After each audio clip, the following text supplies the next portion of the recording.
বন্যা হচ্ছে, ৩৯ জন বাংলাদেশি নাগরিক মৃত্যুবরণ করেছে। বাংলাদেশের একটা মন্ত্রণালয় রয়েছে, ত্রাণ ও দুর্যোগ মন্ত্রণালয়। এই ত্রাণ ও দুর্যোগ মন্ত্রণালয়ের যিনি মন্ত্রী, তাকে শুধু ইলেকশনের আগে খুঁজে পাওয়া গিয়েছে। ইলেকশনের পরে এই বন্যাগ্রস্ত মানুষের মধ্যে তাকে একদিনও আমরা দেখতে পাই নাই। টিভি স্ক্রিনে দেখতে পেয়েছেন আপনারা? এরা হলো জাতির মহাপ্রতারক। ইলেকশনের আগে আপনাদের কাছে আসবে, আমি এইটা করব, সেইটা করব, ওইটা করব, উন্নয়ন করব। ইলেকশনের পরে এদেরকে পাওয়া যায় নারীর সাথে, মদের আড্ডায় এবং দুর্নীতি, সন্ত্রাস, চাঁদাবাজিতে ব্যস্ত।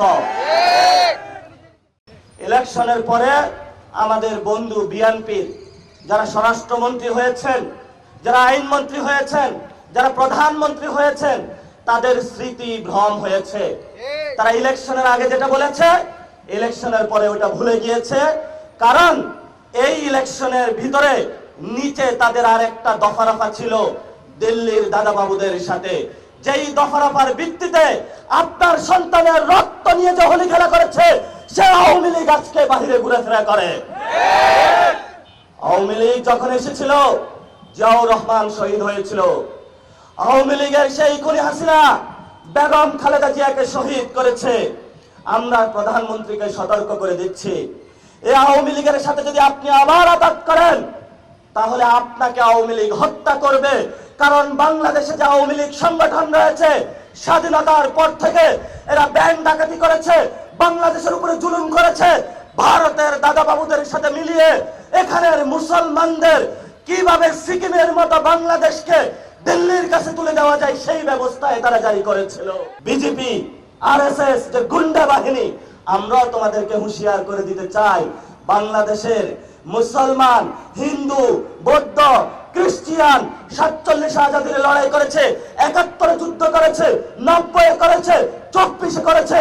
তোমাদের যত ষড়যন্ত্র, কোন ষড়যন্ত্রই বাংলাদেশে কখনো বাস্তবায়ন হবে না। বাংলাদেশ স্বাধীন আছে, থাকবে, বাংলাদেশের মানুষ লড়ে যাবে, তবু আমরা কখনো ভারতের সেবাদাস বা গোলাম হব না। আপনারা সবাই এই বিষয়ে ঐক্যবদ্ধ থাকবেন ইনশাআল্লাহ। তাহলে যারা চিল্লাচিল্লি করতেছে মিডিয়াতে, বিভিন্ন মন্ত্রী হয়েছেন, এমপি হয়েছেন, এত গরম দেখায়েন না।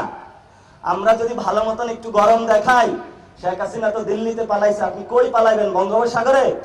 বঙ্গোপসাগরে পালানোর জায়গা পাইবেন না। আমরা যথেষ্ট ভদ্র আচরণ করতেছি, কারণ আমরা একটা সভ্যতাগত বাংলাদেশ গড়তে চাই, সবাইকে নিয়ে সুন্দর একটি বাংলাদেশ দাঁড় করাতে চাই। এই সুযোগে কেউ যদি বেশি লাফাল দেওয়া শুরু করেন, কিভাবে টেনে নামাইতে হয়, দুপুরে আপনাদের যে ভূত এসেছে, রামভূত, দিল্লির ভূত, এই চাঁদাবাজির ভূত আমরা ইনশাল্লাহ নামাইতে পারবো।